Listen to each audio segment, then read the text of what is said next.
Now we'll do the shear stress calculation. We calculate shear stress at layer where there is an abrupt change in the width of the section. Also we calculate shear stress at neutral axis where shear stress is maximum shear stress. So we'll calculate the shear stress at this layer where your top flange changes to web, and at this layer we have two widths of the section. One is layer 11 whose width is 150 mm. Another layer is the layer 22 whose width is 10 mm. Then we'll calculate the shear stress at the neutral axis. Then we'll calculate the shear stress at the layer where your web changes to your bottom flange, which is below the neutral axis. So we calculate shear stress at layer 33 whose width is 10 mm. Then shear stress at layer 44 whose width is again 150 mm. And we know that the shear stress at the two extreme layer from the neutral axis is 0. And the variation of shear stress across the depth of section is parabolic. So we know shear stress tau is given by the formula FA y bar by IB. So now let's find out shear stress at layer 11. So in the figure we have shown the layer 11 and we have also shown the part of the area above layer 11, which is nothing but our top flange whose width is 150 mm and depth is 20 mm. Now this centroidal axis is at a distance of y bar from the neutral axis, and the value of y bar comes out to be the total depth of web, which is 310 mm, divided by 2 will give you your 155 mm.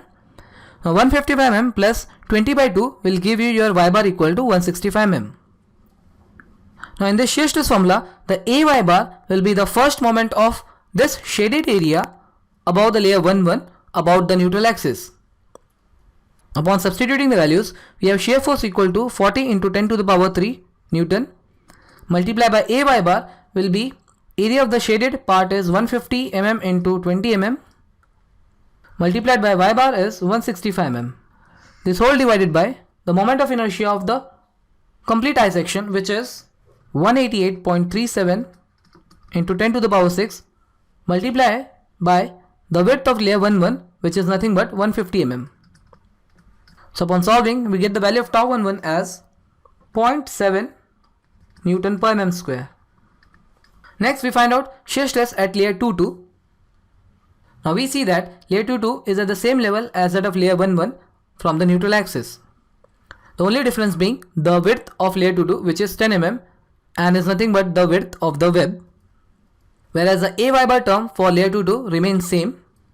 So shear stress at layer 22 can be written as shear stress at layer 11 multiplied by width of layer 11 upon width of layer 22. So upon substituting the values, we have 0.7 multiplied by width of layer 11 is 150 mm and width of layer 22 is 10 mm. So upon solving, we get the value of tau 22 as 10.51 Newton per mm square.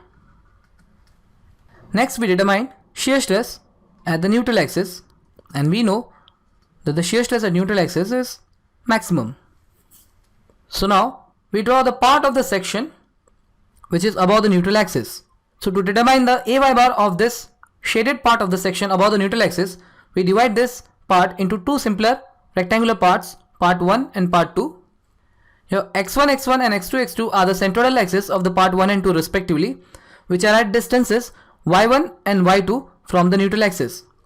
Now from calculation, we get value of y1 equal to 165 mm and value of y2 is equal to 155 divided by 2 equal to 77.5 mm. So your AY bar term for this shaded part will be given as A1y1 plus A2y2. So now upon substituting the values, tau at neutral axis or tau max is equal to shear force, which is 40 into 10 to the power 3 multiplied by AY bar will be A1 is 150 into 20 multiplied by y1 is 165 plus A2 is 10 into 155 multiplied by 77.5, this whole upon I into width of the layer, which is nothing but the width of the web, equal to 10 mm. So upon calculation, we get the value of tau max as 13.06 Newton per mm square. So this is our first answer.